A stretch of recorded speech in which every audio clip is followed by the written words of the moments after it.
We're going to be making a French knot, and you need a piece of fabric, easier if it's in a hoop, 2 dots at least to start with to see where you're coming out and where you're going to go back in with the needle, and needle threaded with floss, and in this case I have 6 strands of floss so that I get a chunkier knot.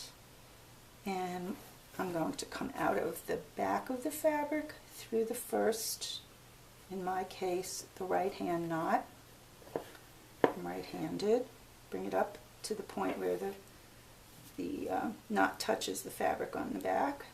And I'm going to take the thread close to the fabric in my other hand and wrap it 4 times. 4.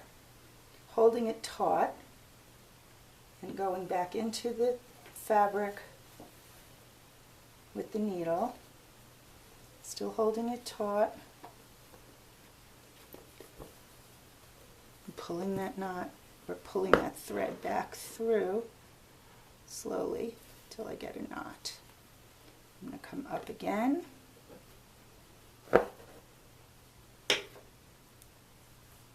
take this end of the thread that's just come out of the cloth, wrap it 3, 4, 5, however many times, go back in very close to where I came out of the fabric with the knot all the way touching, those twists touching the fabric, holding tension on the end of that thread and pulling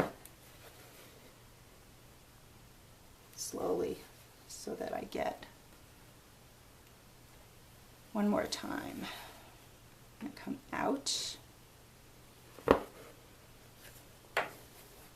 going to grab the thread in my left hand, wrap it 4 times around the needle, put the needle in very close to where I came out but not the same hole, pulling those loops close to the fabric, holding the thread that I wrapped taut so that it doesn't tangle up with the French knot, and pulling